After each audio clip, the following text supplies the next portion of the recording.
네, 자 연결고리 들어가 보겠습니다. 지금 뭐 유튜브 스트리밍 창을 보니까 걱정들이 많으신데요. 오늘도 관련해 가지고 국내 증시에 대한 전략으로 또 한번 연결해 보겠습니다. 자, 교보증권의 윤여민 FP와 이야기를 나눠보겠습니다. 안녕하십니까? 네, 안녕하십니까? 자, 그러면 첫 번째 주제부터 체크해 보겠습니다. 보여주시죠. 네, 루시드 니치 시장 공략. 우선 니치가 뭔지 모르겠고요. 브랜드 프리미엄 기여도에 주목해 보자. 루시드면 이제 프리미엄 전기차 말씀하시는 것 같은데 좀 자세히 들어볼까요? 어제 좀 간밤에 전기차 시장의 이제 종목들 하락이 좀 있었죠. 맞습니다. 네, 어떻게 보면 이제 뭐 리비안 같은 경우 뭐 테슬라의 대항마로 네. 이제 어떻게 보면 꼽혔지만 가격이 폭락을 하면서 맞아요. 대부분 좀 이제 좀 큰 손들이 손절을 했죠. 사실 이제 좀 루시드도 약간 좀 그러한 결에 따라서 간밤에 마이너스 9%까지 좀 폭락을 한 부분이 있는데 네. 일단 실적을 보게 된다고 하면 그래도 좀 견고한 어떤 실적을 좀 보여줬습니다. 특히 이제 그 매출 같은 경우 1분기 매출 같은 경우는 지금 5,700만 달러를 좀 기록을 하면서 네. 전분기 대비했을 때는 이제 119% 잘했네요. 성장을 했습니다. 예. 네, 그래서 컨센서스를 한 9% 정도 상회를 했는데 아, 여기서 한 세 가지 정도 좀 주목을 해봐야 된다라고 볼 수 있을 것 같은데 어떤 건가요? 일단은 2022년 생산 가이던스, 그러니까 사실 이제 올해 얼마를 생산하겠다라고 가이던스를 3월에 냈는데 그게 중요하네요.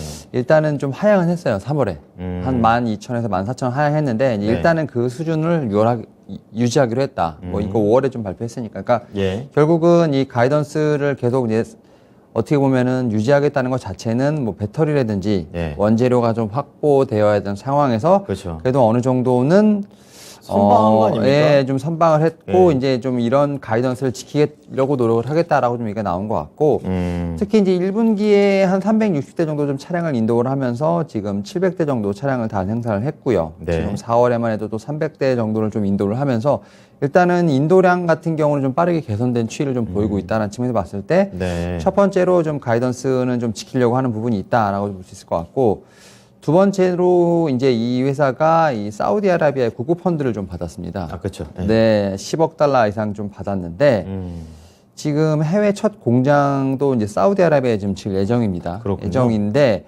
올해 말에 착공해서 최종적으로 이제 연 15만 대를 더 캐파를 늘릴 것으로 보이고 있는데 네. 일단 사우디아라비아와 좀 금융 계약을 좀 체결을 했고 이제 보조금 혜택까지 합쳐서 34억 달러 지금 총 지원을 받을 것으로 보이고 있기 때문에 네. 사실 현금 유보율이 좀 높아요. 그래서 1분기 말 기준으로 지금 54억 달러 현금을 좀 보유하고 있고 네네. 이거를 이제 투자 자금으로 이제 확보를 했기 때문에 어떻게 쓸 것인가. 예, 공격적으로 좀 투자를 하지 않을까라는 생각을 하고 있고 마지막으로 이제 세 번째로 이제 이 루시드 기업도 사실은 이제 어떻게 보면은 피할 수 없는 것 중에 하나가 가격 인상. 그렇죠. 이제 6월 1일부터 전 모델이 다 가격 인상에 들어갑니다. 안 그래도 비싼데 더 비싸집니까? 네, 그래서 예.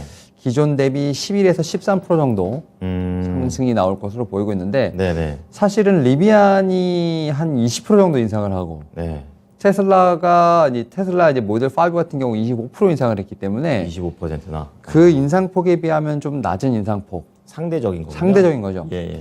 그러나 이제 루시드도 가격 인상을 피할 수는 없었다. 라고 보면 되는데, 네. 그러니까 사실 이제 이런 측면에서 봤을 때 한 세 가지 정도 좀 어떻게 보면 이제 실적 발표하면서 이슈가 좀 나왔고, 네네. 이제 이 루시드가 이제 여기서 또 목표를 얘기했던 게 뭐냐면 글로벌 럭셔리 브랜드로 진입을 하고, 또 이제 작은 배터리 팩으로 좀 주행 거리를 좀 길게 가는 어떤 네네. 그러한 차량을 좀 만들겠다라는 얘기도 있었고, 뭐 여러 가지 좀 이제 중형 전기차 플랫폼 출시를 하겠다 뭐 이런 얘기 좀 있었는데 아까 앞서 말씀하셨던 것처럼 이제 가장 중요한 이제 어떻게 보면 유럽과 중국 시장에 대한 공략은 아직 나와 있지 않은 상태. 그렇군요. 네, 그리고 어떻게 이제 차량에 대한 어떤 대량 생산을 양산하더라도 제품에 대해서 고객의 수요가 얼마큼 담보되는지 이런 부분을 사실은 좀 더 중요한 거죠. 예, 아직까지는 네네. 이제 좀 어떻게 보면은 구체적으로 밝히지 않았기 때문에 좀 더 발전될 부분이 좀 많다라는 측면에서 봤을 때 지금 고급스러운 양산에서는 리비안보다는 앞서 있는 부분이 있겠습니다만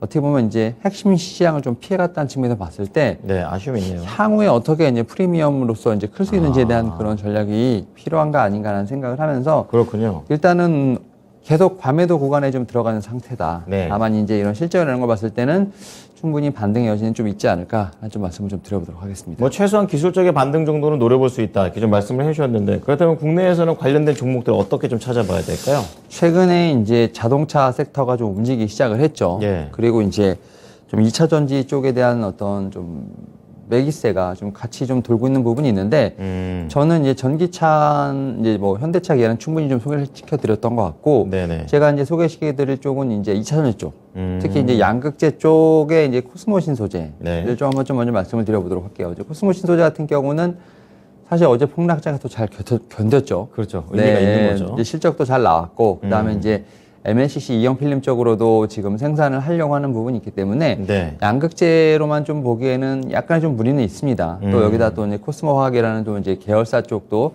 어떤 계열 단위를 하려고 하기 때문에 제가 볼 때는 코스모 그룹 같은 경우는 확실한 지금 전장 사업에서 좀 올인을 하고 있는 회사라 볼 수 있을 것 같고 네네. 그리고 두 번째로 이제 나노 신소재 같은 경우는 이제 도전제죠. 지금 CNT 도전제 쪽을 하고 있는데 이 종목은 어제 좀 살짝 좀 이제 하락을 하긴 했습니다만 뭐 음극재 관련된 쪽에서는 제가 볼 때는 이제 첨가제를 넣어야 되는 부분들. 예. 근데 어떻게 보면 이제 거리를 계속 늘려야 되는 부분이 있겠죠. 수요를 높이는 거군요. 그런 그걸로. 측면에서 봤을 때 뭐 나노 신소재도 충분히 좀 반등의 여지가 있기 때문에 네. 일단은 오늘 같은 좀 시장에서 힘든 어떤 상황이 펼쳐질 거로 생각하고 있는데 좀 수급이 그래도 어느 정도 좀 유지가 되고 있고 상승에 좀 여지가 있는 이 두 종목을 한번 보시는 게 어떨까 좀 말씀을 드려보도록 하겠습니다. 네.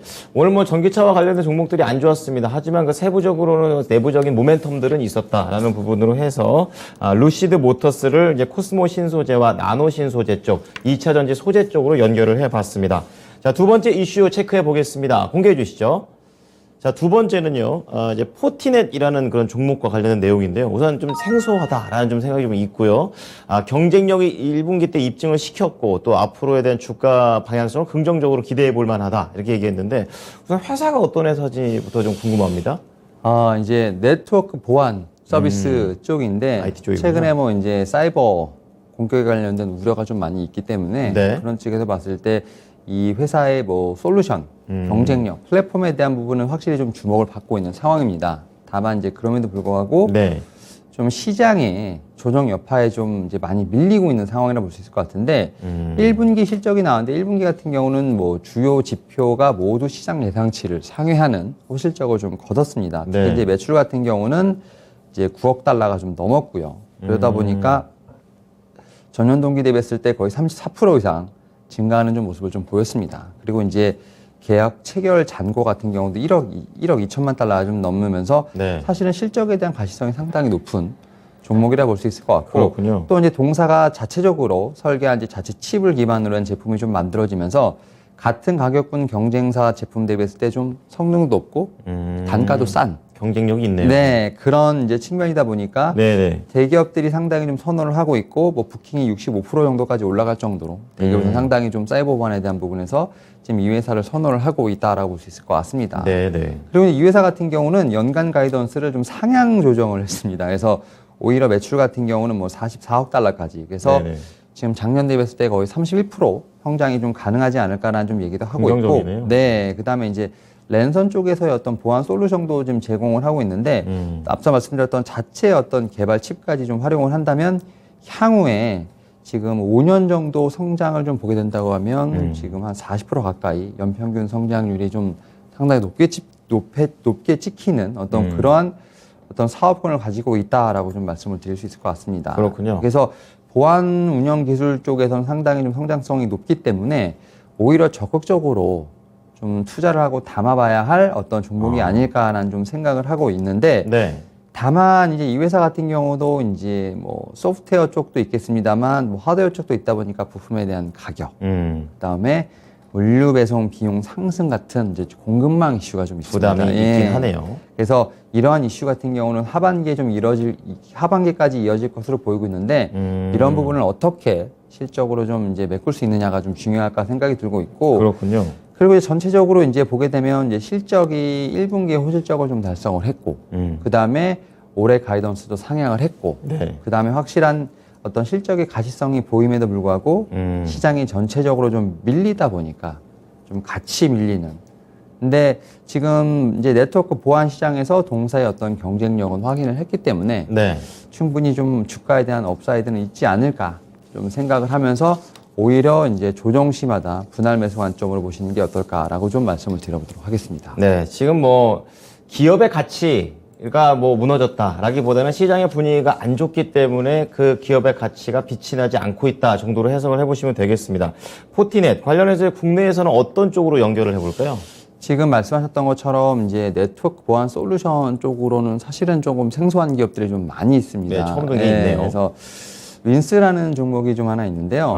이 윈스. 종목 같은 경우는 이제 네트워크 보안 솔루션 기업인데 뭐 국내 1위 정도를 하고 있지만 사람들 잘 모르는 좀 기업들입니다. 특히 예. 이제 차세대 침입 방지 IPS라든지 정보 보안 솔루션 같은 회사를 이런 좀 제품을 취급을 하고 있는데 실적도 상당히 좀 좋게 나왔습니다. 올해 1분기 영업이익 같은 경우 18억 정도가 좀 나면서 네, 전년 동기 대비해서 지금 거의 470% 정도 성장한 모습을 좀 보여줬습니다. 강력합니다. 예, 매출도 174억 정도를 기록하면서 21% 정도 늘었기 때문에 네, 확실히 좀 실적이 좀 터닝 어라운드 되는 어떤 그런 모습을 좀 보여주고 있다라고 좀 볼 수 있을 것 같고 그렇군요. 예, 파이오링크는 좀 상당히 좀 많이 들어보셨을 것 같아요. 네, 맞아요. 네, 네. 클라우드 데이터 센터에서 최적화를 위한 솔루션을 좀 개발하고 제조 기업을 어떤 좀 하는 회사라 볼 수 있을 것 같은데 사실은 이제 보안 솔루션 하면 이 두 회사도 상당히 좀 어떻게 보면 각광을 받을 수 있겠지만 좀 대표적인 종목이 있죠. 네. 그 안랩이라고. 근데 약간 테마주로도 네, 이렇게 그 있고. 회사는 지금 이제 한 어떤 분과 연결이 되다 보니까 네네. 어떤 주가의 모멘텀과는 좀 상관없이 뭐 이렇게 조심스럽게 네. 얘기하세요?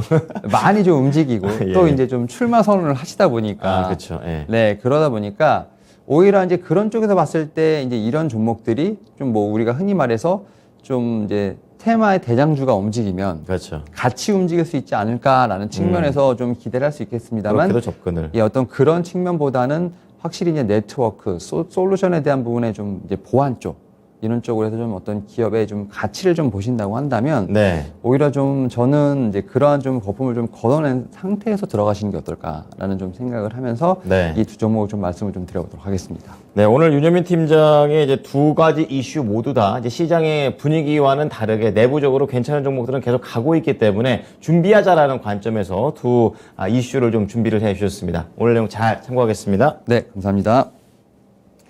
네, 지금까지 교보증권 윤여민 FP와 함께했습니다. 연결고리였습니다.